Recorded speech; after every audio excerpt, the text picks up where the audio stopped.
Привет, мои дорогие! На данный момент, когда записываю видео, Крым находится под атакой. Это также для одесситов. И уже заявляли, что со стороны Молдовы, то есть именно над Молдовой пролетали истребители, которые выпускали ракеты. Также огромное количество дронов полетело туда. Ну и сегодня там весь день, точнее вчера весь день летал в том районе. Я выкладывал эту новость. Разведчик, натовский разведчик, он там летал, смотрел, что, куда и как. Боинг, там какой-то номер, я расскажу об этом. На данный момент сейчас идет огромная атака, пока еще не комбинированная, пока идут только дроны. Но вот совсем скоро, наверное, когда я закончу запись, будет не когда вы увидите, а когда я запись закончу, уже будут прилеты ракет. Поехали по фронту, а дальше уже по политике. На Днепропетровском направлении продолжается боестолкновение вдоль всей линии фронта. Присутствие ВСУ зафиксировано в окрестностях Аристополя. Украинские силы пытаются отбросить российские подразделения к рубежу Даниловка, Вишневое, Степовое, Малиевка. Да, Малиевка. Одна из задач украинского командования – не дать удержать армии России плацдарм южнее реки и продвинуться к Покровскому и дальше вглубь Днепропетровской области. С этой целью украинские войска проводят регулярные вылазки силами малых штурмовых групп. На подступах к Гуляйполю россияне заняли карман в треугольнике Марфополь, Затишье, Высокое, а также закрепились на восточных окраинах города, взяв под контроль один из опорных пунктов ВСУ, оборудованный в малоэтажной застройке. Я сегодня также показывал, как находят операторов дронов и фабами их. Их даже не снарядами, их тупо фабами ложат. Поехали. Константиновское направление. Идут бои за Веролюбовку. Фиксируется продвижение россиян в самой Константиновке. В городе российские войска подошли к территории металлобазы неподалеку от железнодорожной станции. Однако это пока единичные вылазки без закрепления. Переходим на северское направление. На северском направлении войска России продвигаются на западных окраинах населенного пункта Северск. Севернее идут ожесточенные бои у Закотного. С южной стороны идут бои в Свято-Покровске. С восточной стороны от самого Северска россияне атакуют в сторону мелового карьера, дорогие мои. Идем дальше. Северо-слобожанское направление. У нас здесь россияне заняли лесополосы в районе Кондратовки. ВСУ отошли к Андреевке. За самое село идут бои. Контратаки украинских сил на данном рубеже пока безрезультатны, как и у соседнего Варачина, где российские войска смогли продвинуться к югу от населенного пункта. Армия России окончательно занята Юнаковка, в которой до недавних пор сохранялись присутствие сил обороны на южных окраинах. В лесах восточнее продолжаются бои, дорогие мои. Хочу показать вам, как выглядит на данный момент Одесса. Там полный, тотальный блэкаут. Вот это у людей, у некоторых там есть какие-то средства, какие-то батареи. Я сегодня с дочкой разговаривал, она сказала, что света нет с 2 часов ночи, и аж только во вторник появится свет. Это по лучшим прогнозам. Дальше нет ни воды, нет отопления, соответственно. То есть полный, тотальный блэкаут. Так это еще не все выбили. И Стерненко сегодня там, я опять же в свой телеграм-канал, подписывайтесь туда, дорогие мои, у нас там весело на самом деле. Мы не скучные новости выкладываем, и не скучно их выкладываем туда. И Стерненко там угрожал, что на России, как он называет, сегодня будет грустно. И сейчас я читал вот прямо перед записью пробитые паблики, они там радуются, что типа сегодня они будут не спать, а не мы. Но потом вот я же рассказываю всем, вот то, что я и говорил, да, одесситам. Я же говорю об этом. Вот сегодня из Молдавии источники сообщают, что на территории Молдовы пролетели F-16, соответственно, они где-то там базируются. Или базируются где-то в районе Закарпатья, да, и перелетают через Молдову туда, в сторону Крыма, и спускают ракеты. Они же там кричат, что они там какой-то Сапсан уже сделали, который до Москвы долетает, ну и так далее. Ну, по классике, вначале дроны, а потом уже идут ракеты непосредственно. А после этого она за что и что он этим хочет добиться? Ну так, блин, это не он, это, как я и говорил, это же ответка идет. И Минобороны России тоже пишет, что это ответные удары на то и на то.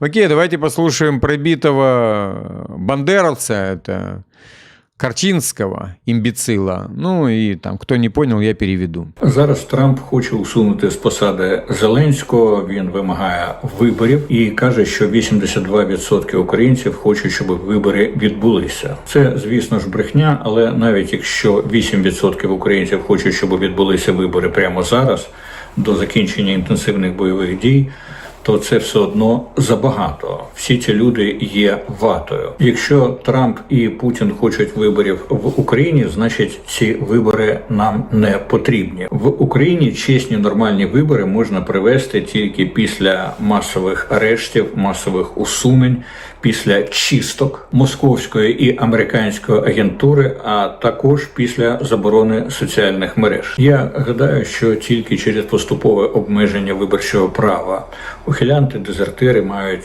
бути позбавлені виборчого права. Взагалі вибори мають проводитися тільки в середовищі українських військових. Армія має вибирати. Армія як єдина політична партія в країні. Всі інші мають бути заборонені.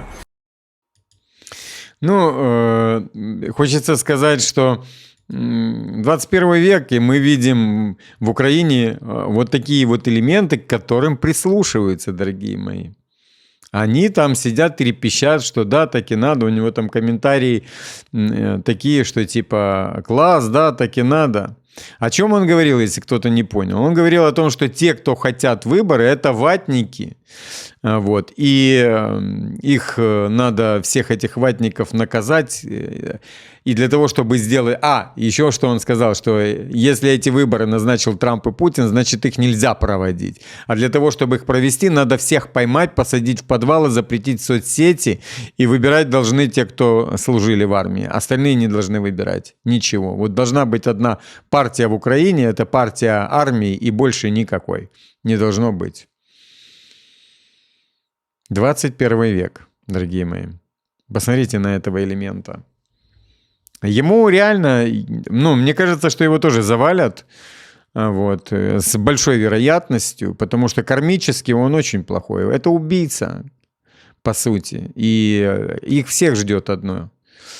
Под разными соусами. Вот там в Одессе еще одного завалили, участника. Завалила его карма по большей части.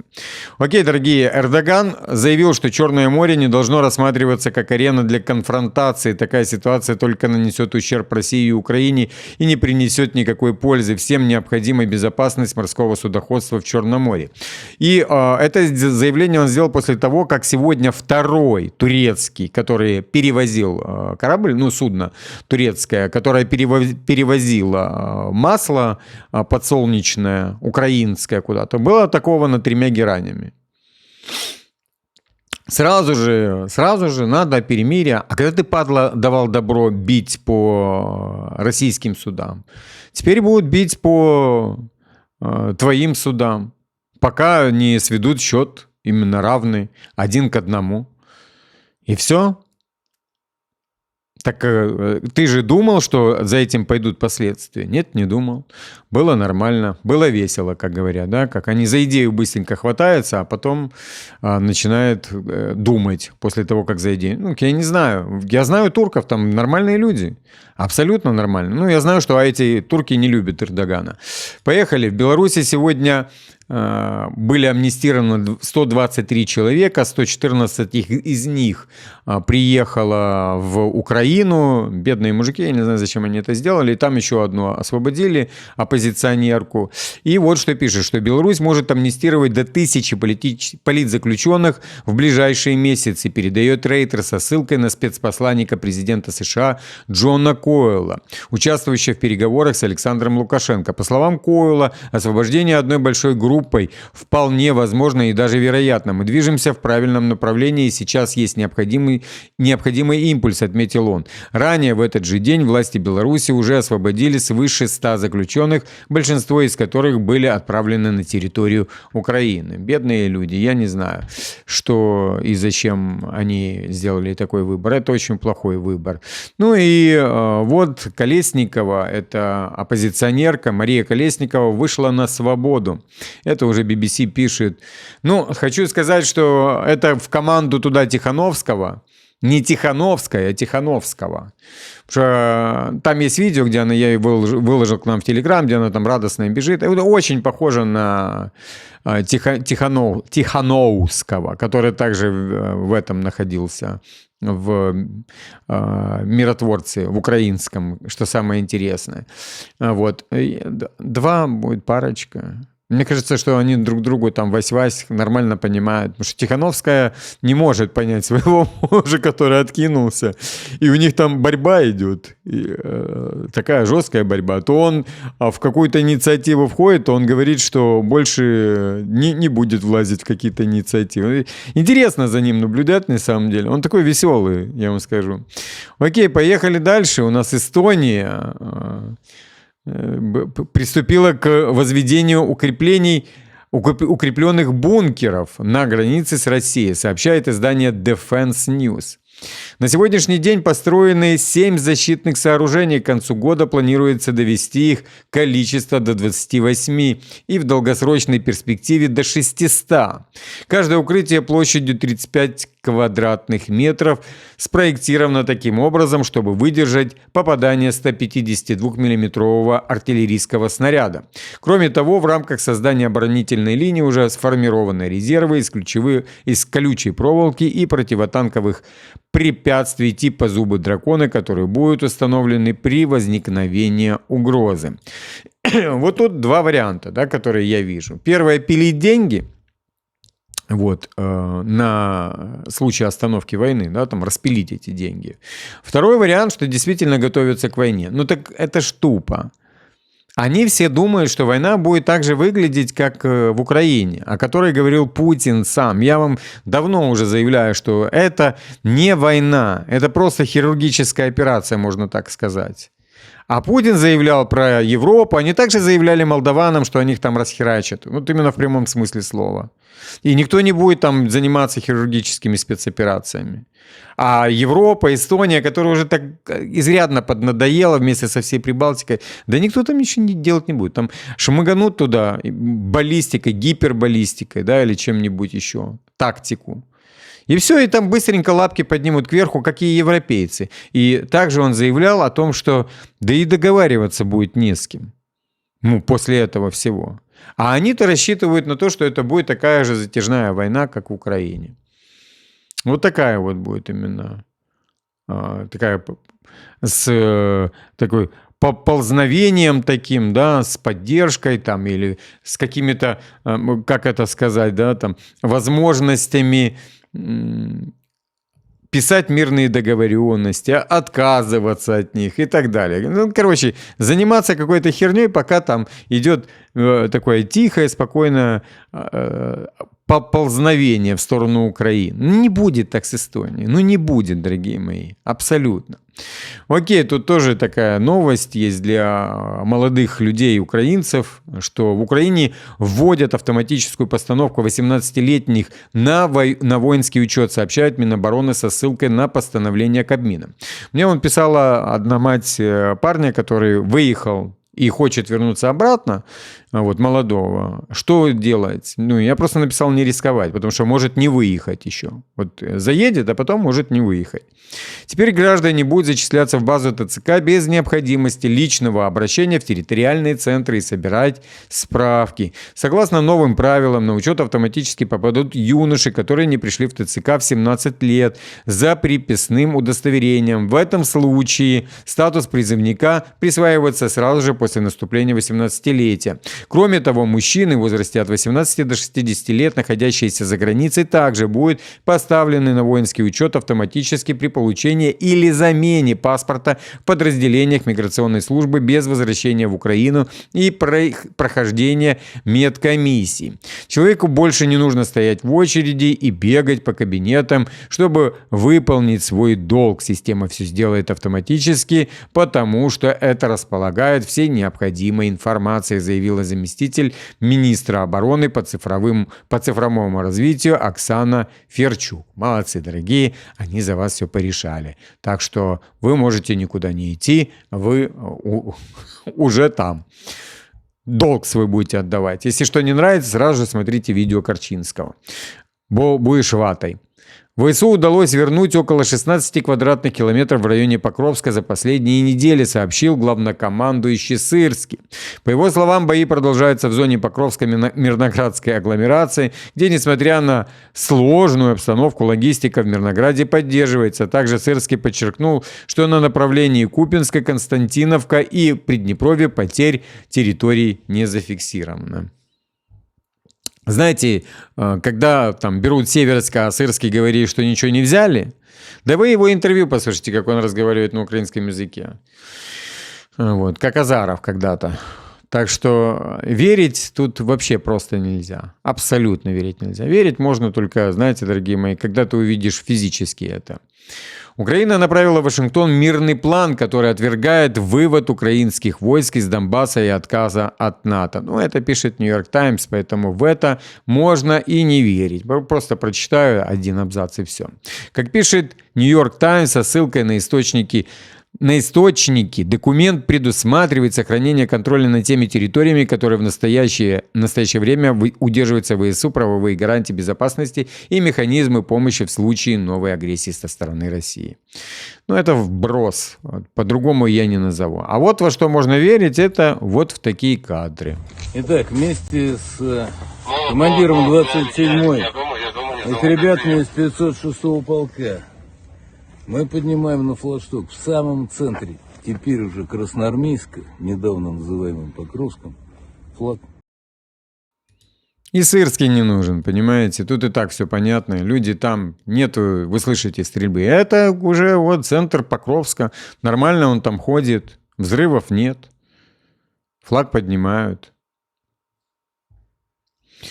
Чехия не будет брать на себя гарантии по финансированию Украины. Это второй день Бабиша. Об этом заявил премьер-министр Чехии Бабиш. Он отклонил возможность выдачи гарантий Праге по кредиту Киеву и потребовал от Еврокомиссии найти альтернативные способы поддержки Украины. Мы не будем брать никаких гарантий и не будем вкладывать никаких денег. У нас нет денег для других стран, заявил Бабиш. Отлично. У нас уже такая крепкая троица. А 3 элемента могут примагнитить 4-й элемент, а 4 элемента могут еще 1-2 элемента примагнитить нормально. Вот бесстрашные люди, и это очень хорошо, дорогие мои. США снимают санкции с белорусского калия. Об этом только что сообщил спецпредставитель Трампа Джон Коул. В соответствии с указанием президента Трампа США снимают санкции калия. Думаю, это очень хороший ход со стороны США для Беларуси. Мы их снимаем сейчас. Понимаете, что происходит? Что потихонечку идет оттепель со стороны именно Соединенных Штатов к, как их называют, к несвободному миру, да? Вот. Я хочу вам одну вещь заметить интересную. Лукашенко уже не первый раз освобождает политзаключенных. Сколько политзаключенных освободил Зеленский? 0. Ни одного. А наоборот еще больше упаковывают. Вот сейчас вот у меня завтра будет суд. Вот, и суд как раз, чтобы упаковать еще одного политзаключенного, чтобы молчал. Ну вот Лукашенко, пожалуйста, вот 123 политзаключенных выпустил. Сейчас еще там готовят 1000 выпустить политзаключенных.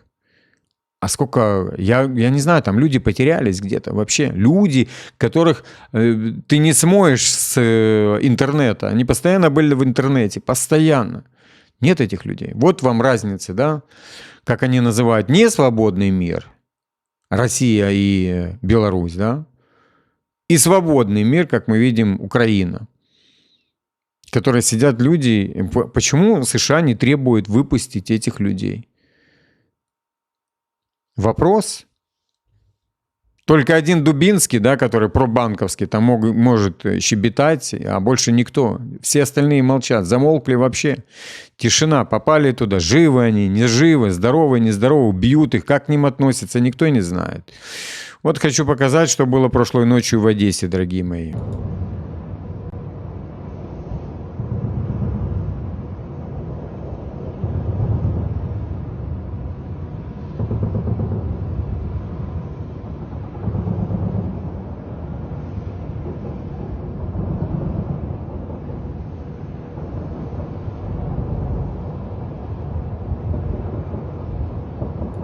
Ну, как мы понимаем, что это не конец.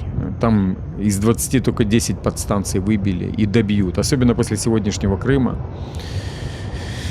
Добьют до полного блэкаута. Это, конечно, трэш. Это полный трэш, дорогие мои. Ну, что, Зеленский... Вот так вот он на перемирие. Вот так вот. Ну, и то, что я говорил, да, по этому... разведчику Боинг П-8А «Посейдон». Висела целый день между Крымом и Сочи. Активно мониторила район военной морской базы в районе Новороссийска.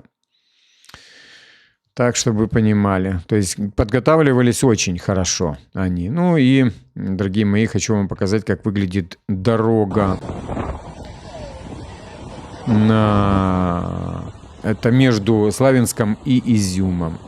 Это около 40 километров. Вот так вот она накрыта противопехотными сетками. Видео с местных пабликов. Это я вам кусочек покажу. Ну, оно, в принципе, не длинное видео. Там 40 секунд. Чтобы вы посмотрели, как выглядит. Я прекрасно понимаю, что туда дырку могут легко сделать. Просто ланцетов пару запустить, они там расковыряют такие дыры. А еще же запускают вот эти сжигающие, которые летят, вот этот вот сбрасывают. Я уже не помню, как это называется. Реагент, химикат этот, который прожигает полностью. Ну, типа напалма что-то. Так что это разнесется очень быстро. Ну, место на месте не оставится. США считают прогрессом идею Зеленского провести референдум по мирному соглашению, пишет Axios. Ну, Axios тоже вбрасывалка, она находится в этом. Прочитаю один абзац и хватит. Россия настаивает на контроле всего Донбасса, несмотря на то, что около 14% территории региона остается под контролем Украины. США включили требования России в свой план, предложив демилитаризировать эти территории и сделать их свободной экономической зоной, отмечает Axios. Зеленский скептически отнесся к этому предложению. Не хочу это читать. Это именно самые натуральные вбросы, от которых, ну, я не скажу, что... есть какой-то смысл. Просто специально запудривают голову и мозги. Поехали. ЕС согласовала план на 10 шагов, которые должна сделать Украина для евроинтеграции. Я вам сегодня об этом в спиче на резервном канале. Смотрите, я хочу просто объяснить. Спичи на резервном, потому что за спичи здесь банят на основном. Я делал два спича завалили и банят. Поэтому здесь новости, спичи без новостей именно там. Вот. И подписывайтесь на резервный. Я ссылку прикреплю, и она также в телеграм-канале, и в телеграме, и везде, чтобы не потерять.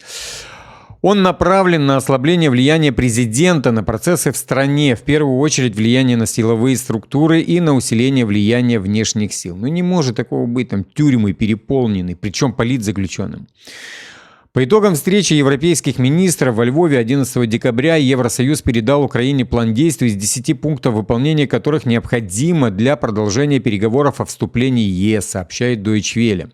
Документ предусматривает реформы в сфере правосудия, включая внесение изменений в Уголовно-процессуальный кодекс и отмену так называемых поправок Лозового, ограничивающей сроки досудебных расследований. От Украины также ожидаются укрепление независимости НАБУ и САП, расширение их полномочий, утверждение антикоррупционной стратегии и государственной антикоррупционной программы до второго квартала 2026 года.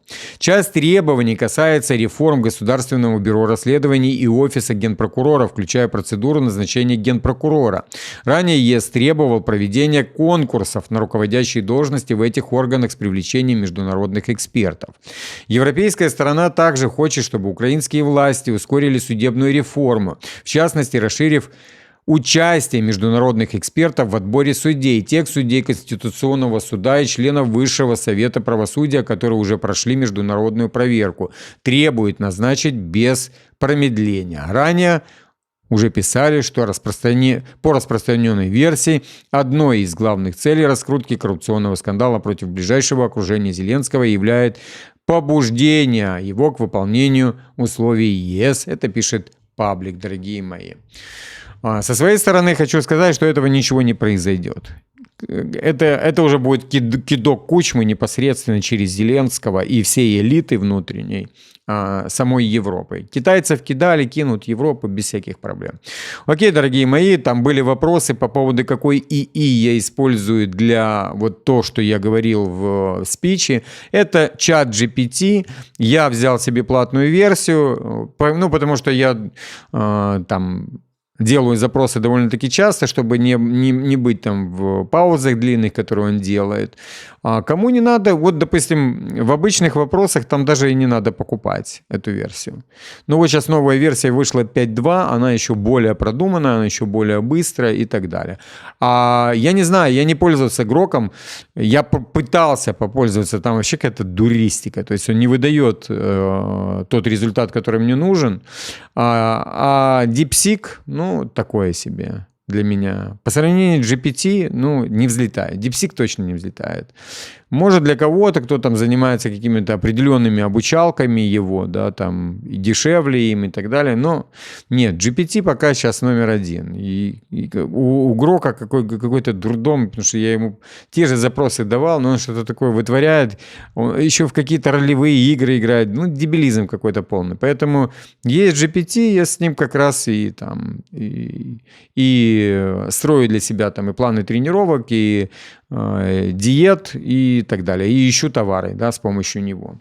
И отбираю эти товары. Но еще раз хочу сказать, что у меня есть огромный плюс, что есть Amazon, потому что в Амазоне я ставлю ему задачи, чтобы он смотрел по количеству покупок и количеству комментариев на, там, допустим, если вы смотрите какой-то уникальный какой-то гаджет, который хотите купить, да, или что-то такое уникальное хотите купить, то понятно, что там не будет огромного количества комментариев, потому что там сужено. Но он может посмотреть и на других сайтах Amazon. Но я не знаю, если есть это на Amazon, если это в других маркетплейсах. Поэтому можете его ориентировать на Amazon по покупкам, да, вот, чтобы получить реальные, да, какие-то вещи, а потом это искать в интернете, в общем. Я имею в виду реальные с комментариями, потому что там из 10 тысяч ответов, да, комментарии там оценок, которые он ставит, ты можешь понять, что, да, там 4,5 – это хорошая оценка на определенный товар. Так что использую чат GPT, не буду, как говорится, рекомендовать, каждый должен попробовать и тот для себя. Но хочу сказать, когда вы делаете запрос, этот запрос не должен состоять просто там, подскажи мне диету. Ты должен ему в один запрос, ты можешь даже не писать, просто нажал там на микрофон и набалтываешь ему. Говоришь, что мне столько-то лет, да, у меня такой-то вес, у меня такие есть осложнения по болезни, да, я хочу похудеть, моя цель такая-то. То есть все одним спичем ты ему должен засунуть, чтобы у него были точки соприкосновения, по которым он может найти то, что тебе нужно. Да? То есть у него более расширенная картина будет. Если ты что-то утаил, то он пройдет мимо этого. Поэтому ты должен дать огромный, объемный запрос. То есть я могу делать запрос в 5, 7, 10 минут для того, чтобы учесть каждый параметр, чтобы он учел каждый параметр, который я заявлю. А не просто, знаешь, там, найди мне, пожалуйста, там какое-нибудь кресло. Нет, я ему говорю, что мне нужно кресло, потому что у меня то, и то. Короче, и полностью параметры. В такой-то бюджет, пожалуйста, умести. Чтобы это кресло могло это или это. Посмотри, пожалуйста, оценки, да, я хочу получить соотношение цены и качества этого кресла. То есть это должен быть огромный запрос. То есть вначале, пожалуйста, напишите себе на отдельном листочке ваши пожелания к тому, что вы должны ему сказать, чтобы он нашел. А потом озвучьте ему и дайте запрос. Бесплатный справиться с этим очень просто. Так что, так, мои дорогие, помогает. Хорошо помогает, дорогие мои. Окей, подписываемся, кто не подписан. Сегодня у меня будет такой день в подготовке к суду. Вот. Не смогу быть 2 раза в день в эфире, но в любом случае выходной. Потому что сегодня тоже новостей так было не густо. Сегодня будут новости о том, что произошло в Крыму, дорогие мои. Подписываемся обязательно сюда, на резервный и в Телеграм. Всех обнял.